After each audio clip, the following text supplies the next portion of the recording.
Tu as peut-être mal lu le livre et relu avec le même mal,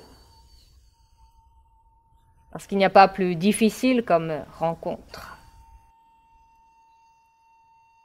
entre auteur et lecteur, écriture et lecture, inspiration et respiration.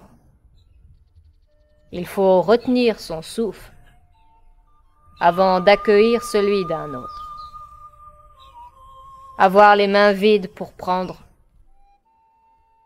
et quelques rides pour comprendre. Pour lire le livre, il faut être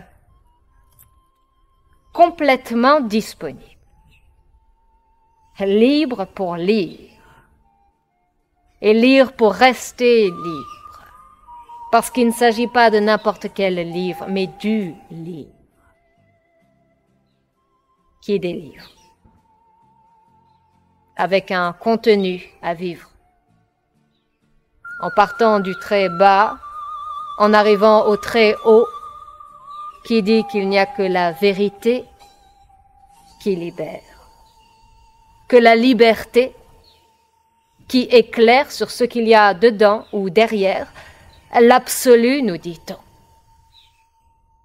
sans lequel rien ne peut être résolu. L'avez-vous lu?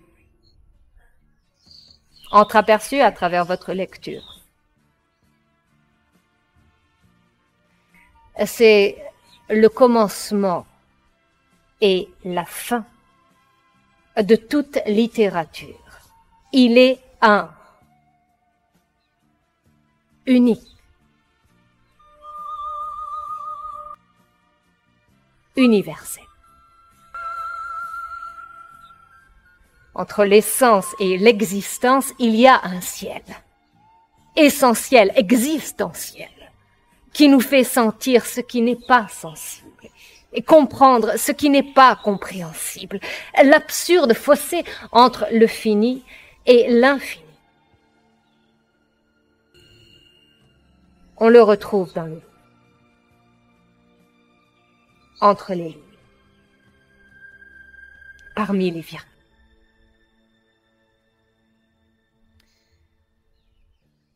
On y parle de guerre,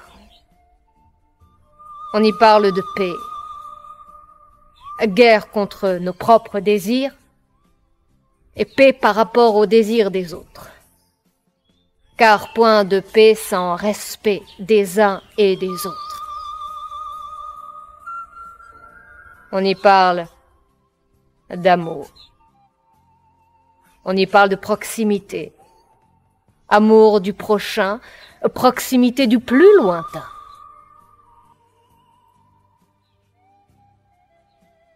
On y parle du bien, on y parle de la bonté, car seule la bonté sait distinguer entre le bien de l'un et le bien de l'autre, la différence étant le seul bien commun. On y parle de Dieu, on y parle de conscience, Dieu comme niveau de conscience, et qu'il faut cesser de l'attendre et essayer de l'atteindre.